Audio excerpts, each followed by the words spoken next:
दोस्तों, मैं आपको सुना रहा हूं अपनी मंडली की सदस्य रश्मि कुलश्रेष्ठ की लिखी कहानी प्रीतम का प्रेम। इस कहानी में अब तक आपने सुना, प्रीतम एक प्रॉपर्टी डीलर है जिसको अपनी क्लाइंट प्रिया से प्यार हो जाता है। उसने प्रिया को जो किराए का घर दिखाया है वो उसके लिए हाँ कहकर भी वापस नहीं आती। हफ्ते भर के इंतजार के बाद प्रीतम वही घर एक दूसरे क्लाइंट भीमेश को दिखाता है और बात पक्की हो जाती है। अब आगे जिंदगी में कब क्या हो जाए कोई नहीं जानता। अब प्रीतम ने भी कहाँ सोचा होगा कि 1.25 रोज बाद प्रिया फिर से उसके जीवन में एंट्री मारेगी। शाम का समय था। प्रीतम के ऑफिस की कुर्सी पर प्रिया बैठी हुई थी। प्रीतम उसी के सामने रखी मेज के कोने पर बड़े एहतियात से टिका हुआ था। आज वो पीला सूट पहनकर आई थी, बड़ा खिल रहा था। अब कुछ नहीं हो सकता क्या? प्रिया होठों को सिकोड़ते हुए बोली तो प्रीतम ने कहा, मुश्किल है। आप इशारा कर देती कि आपको हम पसंद, मतलब घर पसंद है तो आपके नाम का टोकन मनी दे आते। अब क्या होगा? वहाँ 1 तारीख को खाली करना है। कहते हुए वो परेशान होने लगी। आप चिंता मत करिए, हम हैं ना। अरे कहीं घर ना मिला तो हमारे घर ले चलेंगे। कहते हुए प्रीतम लजा गया।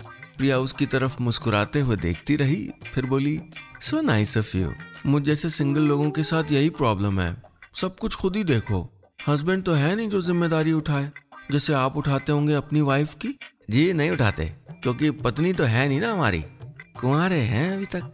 प्रीतम ने धीमे से कहा और इस बात का ध्यान रखा कि उसकी दंत मंजनी मुस्कान दिखने न लगे। प्रिया के सामने वो कोई ऐसा काम बिल्कुल नहीं करना चाहता था जिसकी वजह से वो रिजेक्ट किया जा चुका हो। अगले 4 दिनों में दोनों ने मिलकर मोहल्ले की खाक छानी, लेकिन कोई घर प्रिया को पसंद नहीं आया। किसी की रसोई छोटी होती तो किसी का बाथरूम बड़ा। सब कुछ ठीक भी रहा तो किराए का अड़ंगा। रात को लौटने के बाद प्रीतम प्रिया को मैसेज करता, चिंता ना करें, आपका प्रीतम आपको घर दिलवा देगा। उधर से जवाब में प्रिया सो स्वीट ऑफ यू लिखकर भेजती तो उसे 4 दफा पढ़ डालता। वो दूसरा मैसेज भेजती कि मकान नहीं मिला तो आपके आके रहने लगूंगी। तो हाँ हाँ क्यों नहीं जवाब भेजकर खुली आंखों से प्रीतम सपने देखने लगता कि प्रिया इसी घर में रह रही हो, जुल्फें लहराती घूम रही हो और रात का टुकड़ा आंखों में सजाए उसको टुपुर टुपुर करके देख रही हो।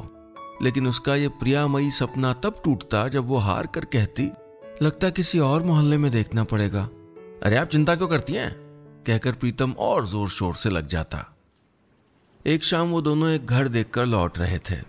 प्रिया बहुत देर तक चुप रही, फिर बोली, एक बात कहना चाह रहे थे बहुत दिनों से।